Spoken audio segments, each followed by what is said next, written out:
What up, Mike D checking in here. I wanted to speak on these podcasters that have gone viral for some of their takes about East Coast hip hop.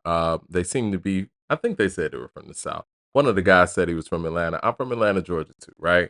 And I want to go ahead and, kind of speak on some of these things because I don't like the disrespect of Rakim, KRS-One, and people like that who take the craftsmanship not just seriously, but took the craftsmanship of hip hop and MCing and lyricism to the next level, right?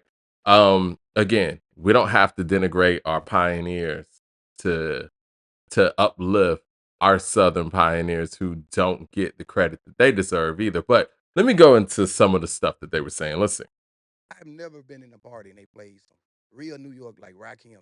They gonna play Pop That Coochie before they play New York. Yeah, I hope so. They'll play Let Me Ride That Donkey before they play. Yeah, I hope so. New Yorkers got. Well, all right. Let me stop him there.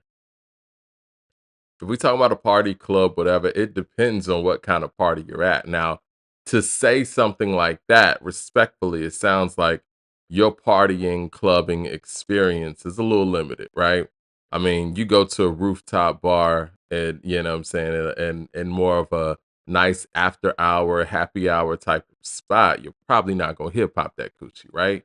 You may hear Eric B as president, you may hear Paid in Full. I remember that I think it was a clip from the movie Brown Sugar when they were having that album release party or something, Queen Latifah, all of them on the rooftop or whatnot. Paid in Full was being played at that event. Russell Simmons and all that was there as well. But yeah, and also to tell people who were there in 86, 87 that Rakim and Eric B. and Rakim's Paid in Full album wasn't getting played in the club is not true.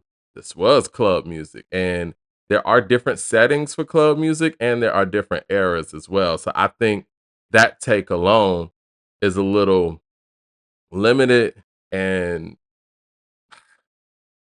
it's untrue. You know what I'm saying? Like you taking your personal experience and your personal way of partying and doing whatever, your personal experiences and putting a broad stroke on it, which is, very limiting all around. But hold on, let me finish and go back. I've never been in a party and they play some real New York like Rakim. They gonna play Pop That Coochie before they play New York. Yeah, I hope so. They'll play Let Me Ride That Donkey before they play. Yeah, I hope so. New Yorkers gotta learn to make music for people to party, not that junk. Not nobody want to be thinking. I ain't no joke. New Yorkers have always made music for people to party. Like the Bad Boy era was that.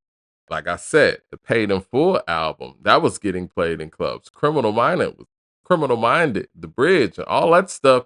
Those are club records. MC Shan. Those are like what Marley Marl was doing. Marley Marl was on the radio. So of course he was making music that was palatable to not only the radio masses, Mr. Magic, but the clubs as well. So I think that's a statement based on your life experiences and not looking at the whole totality historically. And again, music for the clubs, music for people to dance to and all of that, that's where hip hop came from, the block parties, right? So New York, East Coast hip hop was birthed on people having a good time in a gathering, dancing, breaking, and all of those things. Planet Rock, really, if we're being real, we talk about bass music, talking about Pop That Coochie and all that stuff. Those are offshoots from what Africa Bambaataa did with Planet Rock. I mean, it is what it is. I mean, you really want to dig into this, but let them finish. Glad you said that because that had pissed me off. That's how I feel about when I listen to Kendrick. No. Hey, I'm telling you, you gotta listen. It's a message. No, nobody wanna listen. What's fucking message in a song? When down south. I don't want a message in a song. This is why Tupac took on the methodology that he took on, where he would give you a message in a song and then turn around and make a No More Pain, Ambitions as a Rider, or even the messages that he was giving on How Do You Want It. Some people just don't want to know more than they already know. And when you hear people who are podcasting like this and speaking on a limited view, yes, you don't want to hear a message. You don't want to just not hear a message in a song. You probably don't want to hear a message in general. You know what I'm saying? Like, that's you. And again, no one's saying that you're out in the club or whatever, that you're there to hear how nice the MC is. No, maybe not, maybe so, whatever. You're out to have a good time. That's where the production comes in at. And again, that's why I like to continue to go back to paid in full. The paid in full production, these are bangers. Ain't No Joke is a banger. Paid in Full is a banger, the song. I Know You Got Soul is a banger. Eric B is president. People were doing the WAP to this. Like, this wasn't something where they were sitting back, like, counting the bars and this and that. Like, no, they were having a good time to this. And after the fact or during the fact, they were understanding how nice this MC was or is. You can do both. Anyway. People started making good music, New York moved the goalpost. Well, y'all ain't saying nothing. The music wasn't meant to say nothing. Wop, baba, loo, bam, the wop, bam, boom. Nobody. All right, music wasn't meant to say anything. Listen, man. All right. For his take on Little Rich's Tutti Frutti or whatever. Yes, there are times when it's about the rhythmic cadence. And again, we talk about the birth of rock and roll and what the rhythmic cadence and what Little Richard was doing on that song. It was more so about that than the actual lyrics themselves. But what happens when people like Marvin Gaye take it to the next level and make a What's Going On? Are you going to say that music wasn't meant for a message or saying something in the music when you hear What's Going On, when you hear that whole album? It's levels to it, And again, hip hop started where it was about people just having a good time. And then boom, Melly Mel jumps on the message, or, they made the message in general. The message has a lot to do. I mean, says a lot, excuse me, in its song and its structure and the point that it's putting across. That's when things get taken to the next level and you're still left with the elements of having a good time. Like when you listen to Fight the Power, like that beat, it's hard. I mean, the message is hard. Everything is hard about it, but it's also telling you something at the same time. Now, I'm not saying that everybody needs to go out there, with a purpose, with a message. It would be great if you did, but I think that's what separates the good from the great. And, people who are just flavor of the month and people who are going to have longevity. You have longevity in your craft because you're able to hit people with timeless themes. The reason why I still listen to Motown songs and Motown groups and Motown albums is because lyrically and rhythmically, there are timeless themes there where these are things that you can take on with your life. You know what I mean? And so, not to say that everybody has the ability to do that or everyone's receptive to that, but to knock people for their craftsmanship and their ability to do so, I think it's off.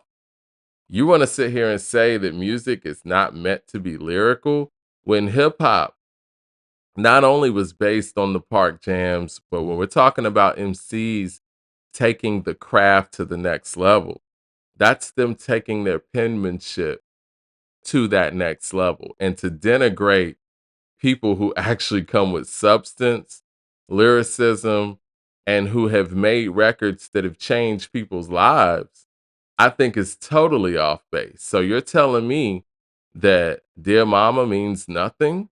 He should have said nothing on that record. You know what I mean? Like, and again, I'm not gonna sit here and say it's all or nothing, but I think when you go out there and denigrate craftsmanship, you're denigrating the culture and the quality um potentials of the culture. Why do we buy BMW, Audi, and Mercedes Benz and Bentley? Because of the craftsmanship.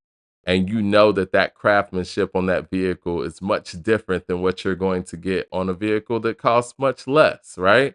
The craftsmanship of emceeing means something. And to say that it doesn't is off base. And just because you don't get it, I think that shows that you have a limited love for music. You're a pedestrian music fan. You're a pedestrian hip hop fan. and your hip hop knowledge in itself is very limited. And listen, I understand the casual fan probably feels like this guy does, but we're talking about craftsmanship once again. You got people who are sitting here on podcasts talking for 2, 3 hours about hip hop and don't know shit about hip hop, and who are just talking to be talking, and you're not adding any level of context, value, or anything to a conversation. What you're doing is you're spewing the notion that I'm from the South, I can't understand these East Coast rappers, so they're not important to me. If you really love hip hop and you understand the craftsmanship of emceeing, you will respect and appreciate what people like Rakim, KRS, Kane did with the pen, even if you're not sitting there listening to them all the time. I don't listen to KRS all the time, but I would never disrespect KRS and his ability to, first of all, MC and how important it was for him to be the lyricist that he is or was even in that era, and how he pushed things forward lyrically. Like, you can't disrespect that. Let me let them continue on. I'm probably gonna cut this off in a second. He supposed to just vibe to. That's why Future is king. That's why he king, because he know how to make you do this. Yeah. Man, he ain't saying that. I know that's the beauty. That's the beauty. Because I don't know what the hell was in. It's how you say it. Music was invented That shit went hard. anyway. Well, I will say this. Jay-Z is my favorite rapper. But he knew how to go get Southern rappers and dumb it down too, though. He had a Well, I will say this, and this is exactly why Jay-Z did what he did, because he understood through his travels, and just as a businessman in general, that, you know, me doing what I was influenced to do is not going to reach all of these hip hop fans who might not hold what East Coast emceeing is high. So I'm gonna collaborate with people, and obviously Jay-Z's method of collaboration and what's the word I want? I don't want to use this dumbing down word term, but his ability to assimilate with who he was collaborating with worked on fans like this. You know we got to dumb it down. Yeah, big pen bitch. I'm not gonna. He got music going on. Listen, all right.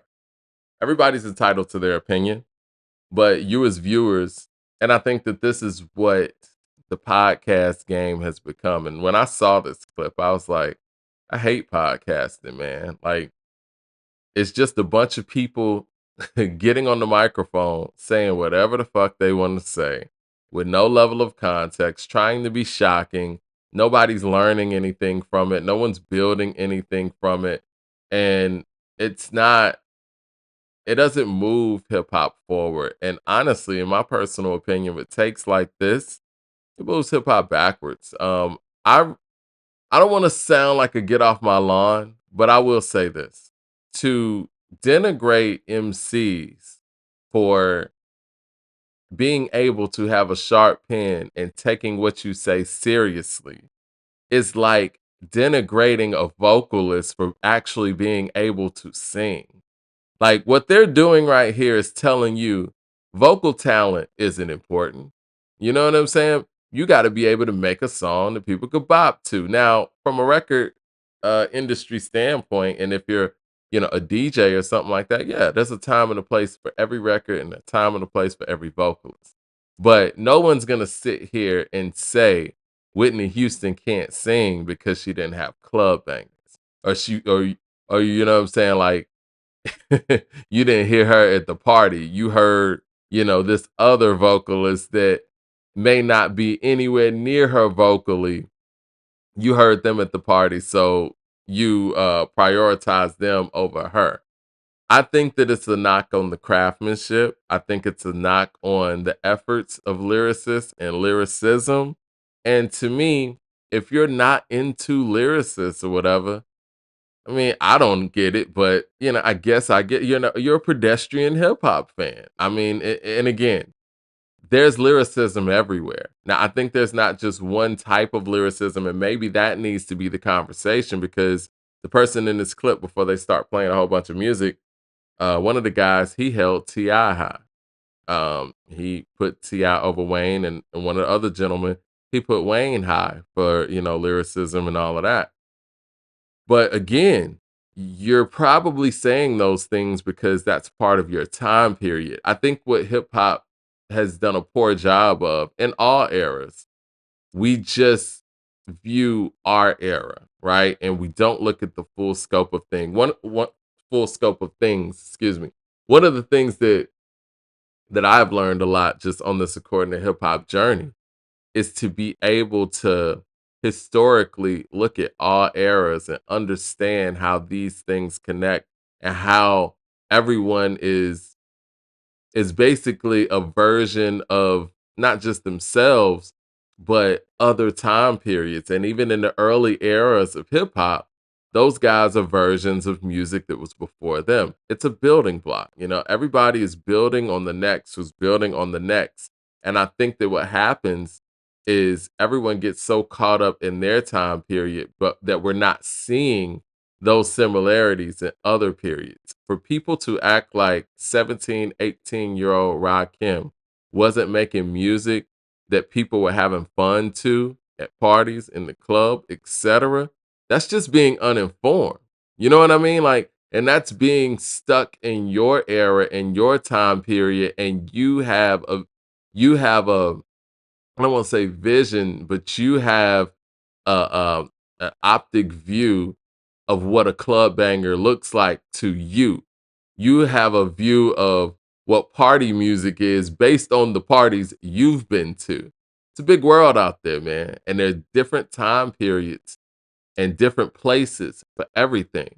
But one thing that I get from this video, well, it's two things here that I want to hammer home. We're not going to normalize um, people denigrating the craftsmanship of lyricism and lyricists in hip hop and the greats who did it and the people who are still doing it. If you're not into that, fine, but that doesn't mean that that doesn't matter. You know what I mean? And the same thing goes on the other end. If you're not into, what I'm saying, bounce music and things like that, fine, but that doesn't mean that it doesn't matter. What are we here for? We're here as far as like these debates and these talks and all this stuff, we talk about MCing. You get on that microphone and you MC, it's about the craftsmanship, it's about the creativity, it's about your ability to be able to deliver a message effectively and be creative on the microphone as a lyricist, as a songwriter, et cetera, et cetera. We're not going to just sit here and limit this to pop that coochie. You know what I mean? Like, come on, man. And there's no disrespect to that, but we got to put these things in context as well. Another thing that I want to hammer home before I get out of here, man, y'all got to stop listening to people who just get on the microphone, don't know what the fuck they're talking about.